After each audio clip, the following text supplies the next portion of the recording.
জাপানের দক্ষিণ পশ্চিমাঞ্চলে আঘাত হানা শক্তিশালী ভূমিকম্পে অন্তত ১৩ জন নিহত হওয়ার খবর পাওয়া গেছে।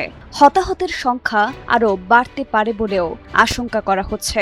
ভূমিকম্পের পর কুমামোতো শহরের একটি শপিং মলে চলছে উদ্ধার অভিযান। কর্তৃপক্ষ জানিয়েছে, ধ্বংসস্তূপের নিচে বহু মানুষ আটকা পড়ে আছেন। প্রত্যক্ষদর্শীরা বলছেন, ভবনটির দ্বিতীয় তলা ধসে পড়েছে। এদিকে একটি কারখানায় চিমনি ধসে পড়ার ঘটনায়ও কয়েকজন নিখোঁজ রয়েছেন বলে জানিয়েছে স্থানীয় কর্তৃপক্ষ।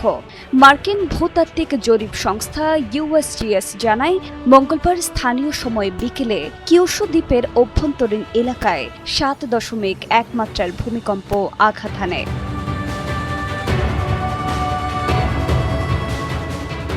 সামাজিক মাধ্যমে ছড়িয়ে পড়া ভিডিওতে দেখা যায়, তীব্র কম্পনে দোকানের ভেতরে আতঙ্কে কাঁদছে শিশুরা, আর তাক থেকে ছিটকে পড়ছে পণ্য সামগ্রী।